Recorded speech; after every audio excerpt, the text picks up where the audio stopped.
Je suis arrivé en Égypte en 1973, mais c'est un voyage qui se situait finalement dans le cadre d'une coopération scientifique et culturelle, et de coopération qui devait en fait être temporaire. Et puis finalement, cette coopération est devenue permanente. Et il faut dire que j'ai petit à petit, évidemment, passé un certain nombre de thèses, puisque je suis aujourd'hui directeur de recherche au CNRS. Et en fait, l'Égypte m'a surtout conquise par tout son patrimoine, puisque je suis égyptologue de formation, donc ce qui évidemment, pour moi, était un atout considérable de pouvoir non seulement visiter l'ensemble de ce patrimoine, de ces monuments, mais aussi d'y travailler.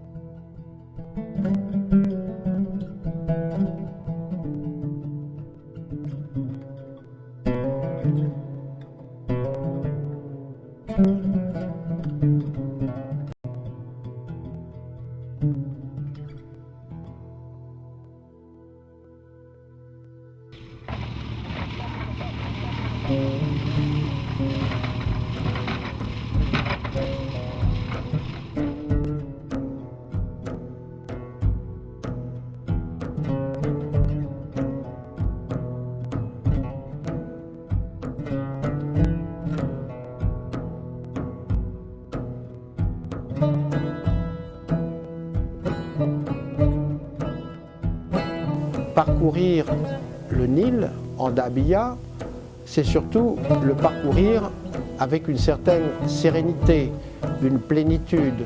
Il faut prendre son temps, à la fois pour visiter les sites et puis pour profiter des paysages qui nous entourent. Car les rives sont riches. Elles sont riches par la nature, elles sont riches aussi par la population.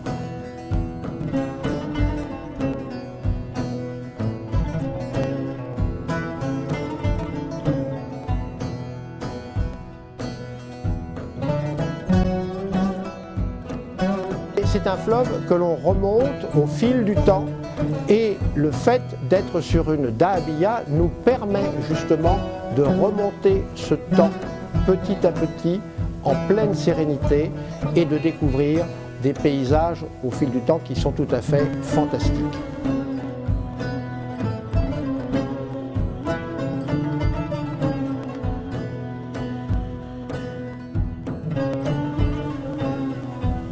En remontant le Nil, on découvre des paysages assez étonnants, où les paysans, comme autrefois, sont aux champs.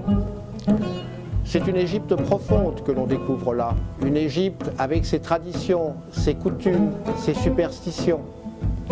Une Égypte du passé, mais aussi une Égypte du présent. C'est cette Égypte-là, moi aussi, qui m'attire. Ce n'est pas simplement l'Égypte des vieilles pierres, mais aussi l'Égypte d'aujourd'hui, celle qui vit.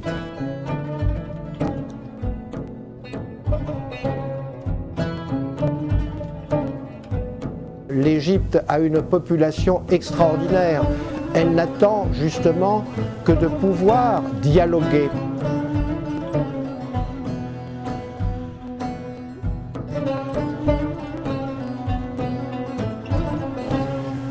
La croisière sur la dahabiya Lazuli, qui va se faire donc du 1er au 6 mai, n'est pas une croisière sur un gros bateau, ça n'a rien à voir. Le voyage Lazuli en dahabiya est un voyage de rêve. C'est un voyage de rêve parce qu'il va permettre de remonter le Nil, de pouvoir s'arrêter dans un certain nombre de sites archéologiques assez exceptionnels. Et puis, c'est à bord de cette dahabiya que je viendrai aussi vous parler d'égyptologie, vous parler d'un certain nombre de sites et de monuments que j'ai eu l'occasion d'explorer. C'est avec plaisir que je vous retrouverai, donc début mai, pour participer et pour vous rencontrer et pour discuter surtout à la fois de cette Égypte d'hier, mais aussi de cette Égypte d'aujourd'hui, car les deux finalement sont indissociables et les deux sont tout aussi passionnantes.